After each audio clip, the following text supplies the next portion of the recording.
Sot, lutu përmes fjalës me David Platt. Unë do të kremtoj o Zot, me gjithë zemër, do të tregoj tërë mrekullitë tua. Psalmi 9, vargu 1. Ky është një varg i mrekullueshëm. Fillojeni dhe mbylleni ditën me këtë psalm. Sa herë që e dëgjoni, thjesht ndaloni dhe thoni: Unë do ta falenderoj Perëndin me gjithë zemrën time. Në dhjatën e re, na jepet urdhërimi për të falenderuar në çdo rrethan. Në të gjitha rrethanat, unë do ta falenderoj Perëndin me gjithë zemrën time. Pse? Sepse ka aq shumë mrekulli nga Perëndia që ai ka bërë dhe që unë dua t'i tregoj. Kjo është ajo që unë dua të bëj në këtë lutje, por dua të lë një hapësirë që ta bëni këtë në përfundim të kësaj lutjeje. Pra të mos vazhdoj me diçka tjetër, por të marrim kohë dhe të falenderojmë Perëndin për mrekullitë që ai ka bërë. Mendoni për këtë në dy nivele. Mendoni për nivelin e mrekullive në histori. Mendoni për atë që Perëndia ka bërë për gjatë shekujve, vepra të mrekullueshme. Thjesht ndaloni dhe falenderojeni Perëndin për mrekullitë që ka bërë për gjatë historisë. Më pas ndaloni dhe tregoni mrekullitë që Perëndia ka bërë në jetën tuaj. Kur e dëgjojmë këtë urdhërim për të dhënë falënderime në të gjitha rrethanat, ne mendojmë veçanërisht për rrethanat e vështira dhe për gjërat që nuk po ecin mirë në jetën tonë, mbase na kanë zhgënjur në mënyra të ndryshme. Si japim ne falënderime në mes të këtyre rrethanave? Në fakt, padyshim që nuk jemi mirënjohës për ligësinë e zhgënjimit, por jemi mirënjohës për sovranitetin e Perëndis mbi këto rrethana.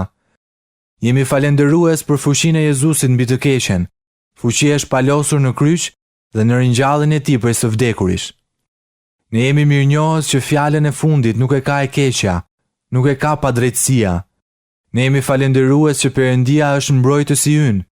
Kështu që filloni të mendoni për të gjitha mënyrat se si mund ta falenderoni Zotin me gjithë zemrën tuaj, edhe në mes të vështirësive. Le të lutemi.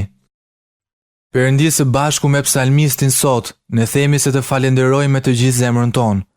Ne të lavdërojmë për mirësinë tënde në histori, për dashamirësinë tënde në jetën tonë. Tani ne ndalojmë për të treguar të gjitha mrekullitë tua. Ne të lavdërojmë për premtimet e tua. Sapo mëkati hyri në botë, ti premtove shpengimin.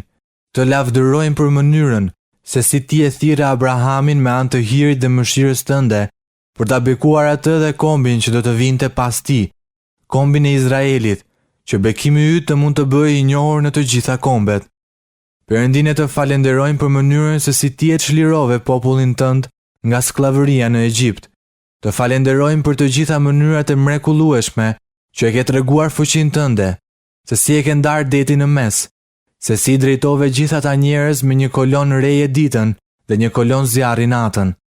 Ne të lavdërojmë për mënyrën se si ti u udhëhoqe ata në shkretëtir, për mënyrën se si i solle ata në vendin që i kishe premtuar atyre. Perëndin, e të lavdërojmë për mënyrën se si besnikërisht i drejtove njerëzit e tu në dhjatën e vjetër. Megjithse njerëzit ishin vazhdimisht jo besnik ndaj teje, njësoj siç ne jemi me jetën tonë. Ne të lavdërojmë për veprat e tua besnike në jetën tonë, kur kemi qenë jo besnik ndaj teje. Zot, ne të lavdërojmë që dërgove Jezusin, Mesian e premtuar, shpëtimtarin, Zotin, mbretin, që të na shpëtonte nga mëkatet tona, të jetonte një jetë që ne nuk mund ta jetonim, të vdiste vdekjen që ne meritonim dhe të ringjalli prej së vdekuris. Ne të lavdërojmë Jezus për ringjalljen tënde. Kryqi është një vepër e mrekullueshme ku ti vdiqe për mëkatet tona.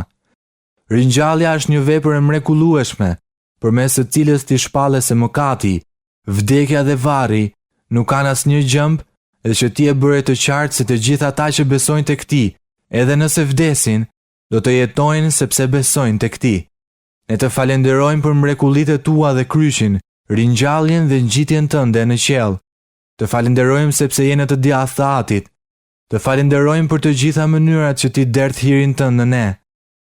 Perëndin, e duam të ndalojmë në fund të kësaj lutje dhe t'i japim të gjithëve mundësinë për të falenderuar ty për të gjitha mrekullitë tua në jetët e tyre, për mënyrat se si ti i ke shpëtuar ata, për njerëzit që kanë ndarë ungjillin me ta, për mënyrat se si ti ke siguruar për ta, i ke drejtuar dhe i ke udhëhequr në ditët e vështira. Ti po na drejton tani dhe ne vendosim të gjithë besimin tonë në ty. Pse? Sepse ti je besnik. Dashamirësia dhe mëshira jote janë të reja çdo ditë dhe ne të falenderojmë për to me gjithë zemrën tonë. Dhe tani ne tregojmë mrekullitë tua në jetën tonë. Unë juftoj në fund të këtij programi që ta falenderoni Zotin për të gjitha veprat e mrekullueshme që ai ka bërë në jetën tuaj. Psalmi 9 vargu parë. Unë do të kremtoj o Zot, me gjithë zemër, do të tregoj tërë mrekullitë tua. Amen.